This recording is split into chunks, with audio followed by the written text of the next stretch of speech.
ৰহস্যজনকভাৱে দুজনকৈ ছাত্ৰ, এজন হৈছে নৱম শ্ৰেণীৰ ছাত্ৰ আৰু এজন হৈছে দশম শ্ৰেণীৰ ছাত্ৰ।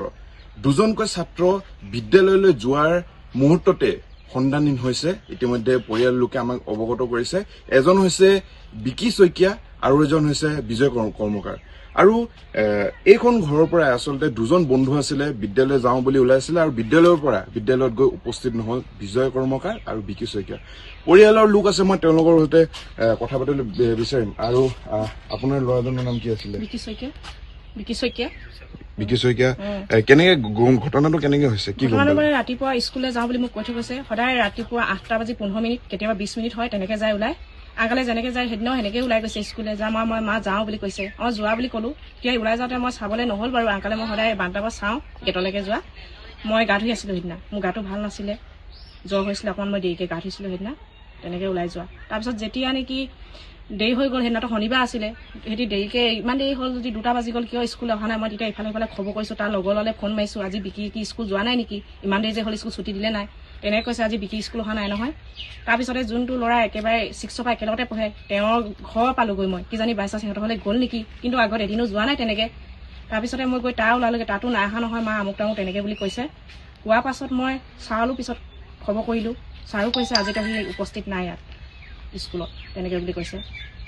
হয়, দুজনকৈ ছাত্ৰ, দুই বন্ধু আছিলে, বিকি শইকীয়া আৰু বিজয় কৰ্মকাৰ। আৰু বিজয়ৰ মাতৃগৰাকী মোৰ সৈতে উপস্থিত আছে। আৰু ক'ব গ'লে কান্দোনৰ ৰোল আচলতে বৈছে এইখন দুখন ঘৰত।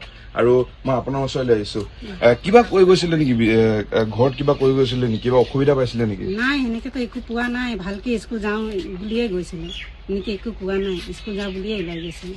আৰক্ষীক এজাহাৰ দিয়া হৈছে? আৰক্ষীক আপোনালোকে অৱগত কৰিছে এতিয়ালৈকে?